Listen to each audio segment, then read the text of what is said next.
இன்றைய தினமலர் செய்தியில் மதுரையில் இன்று மீனாட்சி திருக்கல்யாணம்.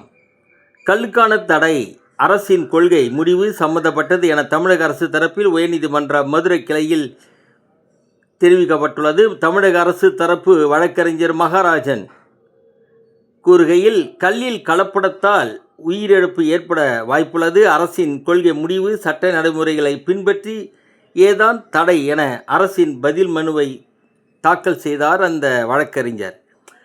அவர் தரப்பில் சொல்கிறார், சமீபத்தில் கள்ளக்குறிச்சியில் சாராயம் குடித்து இறந்தார்களே, இதற்கு இந்த அரசு வழக்கறிஞர் மகாராஜனை கைது செய்யலாமே.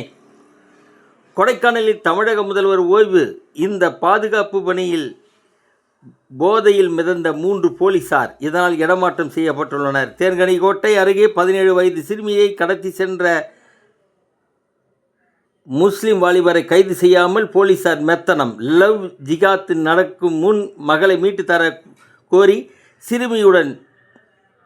சிறுமியின் பெற்றோர் கண்ணீர் மல்க கோரிக்கை. முஸ்லிம் வாலிபருக்கு போக்சோ சட்டம் தடுமாறுகிறதா? தருமபுரி மாவட்டம் பென்னாகரம் மற்றும் அதன் சுற்றுவட்டார பகுதியில் சட்டவிரோத மது விற்பனை கடைகளை நொறுக்கிய பெண்கள். வணக்கம்.